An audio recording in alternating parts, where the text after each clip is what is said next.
बिस्मिल्लाहिर्रहमानिर्रहीम। इससे पहली वीडियो में मैंने आपके साथ डिस्कस किया था कि जैसे ही कोई बच्चा जो है वो गाय डिलीवर करती है तो आपने बच्ची को कौन सा प्रोटोकॉल देना है। इस वीडियो में आपको बताएंगे कि आपने गाय को कौन सा प्रोटोकॉल देना है, क्योंकि अक्सर लोग कहते हैं कि बच्चा देने के बाद हमारी गाय जो है वो वीक हो गई है, कमज़ोर हो गई है, उसे मिल्क फीवर हो गया है, ठीक है, किटोसिस हो गई है, नेगेटिव एनर्जी बैलेंस में जानवर चले जाते हैं, एलडीए में चले जाते हैं। तो गलती जो है ये फार्मर की अपनी होती है, ठीक है, क्योंकि कुछ ऐसे प्रोटोकॉल्स बने होते हैं, अगर आपने उन पर अमल ना किया तो आपका एनिमल जो है वो आरएफएम में भी जाएगा, जो है वो किटोसिस में भी जा सकता है। इसके अलावा नेगेटिव एनर्जी बैलेंस वही किटोसिस हो गया, मिल्क फीवर में जा सकता है, एलडीए में जा सकता है। तो ये मेटाबॉलिक डिजीज़ होती हैं बेसिकली। सबसे पहला प्रोटोकॉल आपने क्या करना है, सबसे पहला प्रोटोकॉल क्या करना है, आपने ऑक्सीटोसिन का जो है वो 8 से 10 ml जो है वो इंजेक्शन लगाना है, ताकि यूट्रस की कंट्रैक्शन हो और प्लेसेंटा जो है वो रिमूव हो जाए। दूसरे नंबर पर आपने क्या करना है कि आपने मिल्क फीवर की प्रिवेंशन के लिए जो है वो मेलफोन सी जो है वो सब कट लगानी है, ठीक है। मेलफोन सी जो है आपने आईवी जो है वो फुल स्पीड के साथ नहीं करनी, मैं सब कट का बता रहा हूँ, ठीक है। प्रिवेंशन के लिए, इलाज के लिए आपने जो है वो आईवी करनी है, लेकिन प्रिकॉशन के लिए आपने क्या करना है, सब कट लगानी है, जिस तरह ये देखें हमने लगाई है, ठीक है।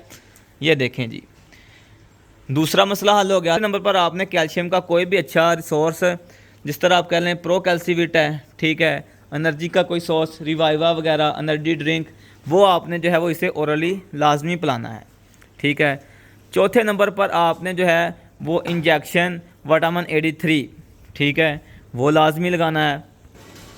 और अगर आपका एनिमल जो है वो कमज़ोर है तो साथ ही जो है वो आप स्पोर्टिव थेरापी भी कर दें। स्पोर्टिव थेरापी में ये है कि डेक्सट्रोज की ड्रिप लगाएं 10%, 3 से 4, और उसमें जो है मेटाब्लेस की ड्रिप लगाएं, B12 के इंजेक्शन लगाएं, MEY काम, ये वो जो भी स्पोर्टिव थेरापी है वो आप कर दें, ठीक है। और बाकी जो है वो आपने इनका 7 दिन बाद जो है वो किटोसिस टेस्ट करना होता है और साइक्लोमेट का इंजेक्शन लगाना होता है, ठीक है, ताकि जो है लोशिया यानी कि मैला जो है वो जल्दी फेंक दे, आपके जानवर का जो बच्चेदानी का ट्रैक है वो क्लियर हो जाए। और अगर आप ये सारी चीज़ें कर लेंगे ना तो आपका एनिमल जितना उसके अंदर पोटेंशियल है दूध देगा उस फुल पोटेंशियल के साथ, ठीक है। ये नहीं होगा कि पहले वो 20 लीटर पे गया, फिर नीचे एकदम जो है वो 10 लीटर पे आ गया, हड्डियों की जो है वो मुठ बन गया एनिमल, फिर इस तरह की कंप्लेनें आपकी नहीं होगी अगर आप इन प्रोटोकॉल्स पर अमल कर लेंगे। ये इतना खर्चे वाली बात नहीं होती, छोटे छोटे प्रोटोकॉल होते हैं, इनको लाजमी किया करें। जिनके पास अच्छे जानवर हैं कोशिश करें जानवर रखें ही आप, अच्छे ब्रीडिंग पे काम करें। आपके पास कोई भी जानवर ऐसा ना खड़ा हो जो कि 10, 12, 13, 14 लीटर दूध दे रहा हो, ठीक है। तो इसके अलावा अगर आपका कोई भी सवाल है तो आप कमेंट सेक्शन में पूछ लें या फिर व्हाट्सएप पर रब्ता कर लें।